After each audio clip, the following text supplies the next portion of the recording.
You have to practice the skill of disappointing people, even if they're your family. I remember I've disappointed my family so many times. I've disappointed aunts, I've disappointed uncles, I've disappointed parents, siblings, you name it. And I think I started disappointing them when I was first 16 years old. My dad, he wanted me to become a dive instructor. You know, my both parents were scuba divers and they wanted me to follow in their footsteps. Me being super introverted, I didn't want that. I was so intimidated, you know, and I didn't want to be the person taking people on nice diving trips. I wanted to be the person being taken on a nice diving trip. And then I turned to him. I did have to rescue. I'm a rescue diver, PADI rescue diver. And I was 16, I was like, look, I don't want this. I don't want to be a scuba diver.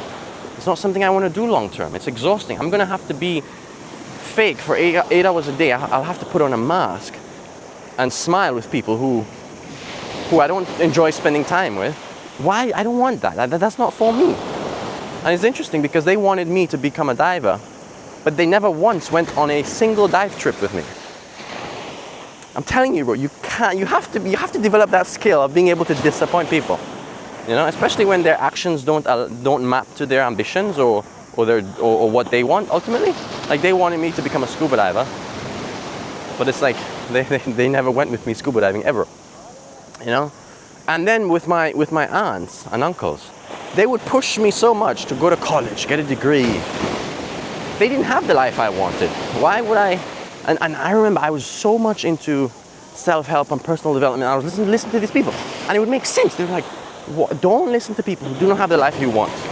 If you want to start a business, who would you rather learn from? Somebody who has a business, someone who has started a business, or someone who just studied a business? If you want to learn to box, right? Who are you going to learn to box from? Somebody who's a boxer, or somebody who just studied boxing but never actually stepped a foot in the ring? If you want to learn to swim, you're going to learn from somebody who can actually swim, right? Or surf, right?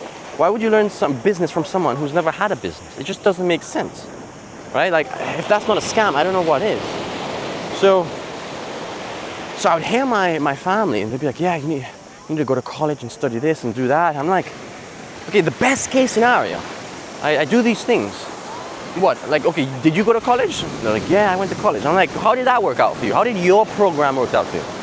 And more importantly, what if I don't want that? What if I don't want your life? I don't want the results that you got when you followed your own your own program, you know?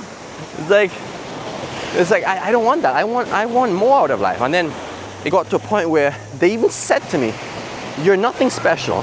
You have no talent, right? They just project. It's all a projection, bro. The way they speak about you is just how they speak about themselves. The way they the reason why they tell you to give up on your dreams is because they've already given up on theirs. And if they convince you to give up on yours, it'll make them feel way better because they know they didn't try. You know? So it's all to justify the things they did not do and the things they did not achieve.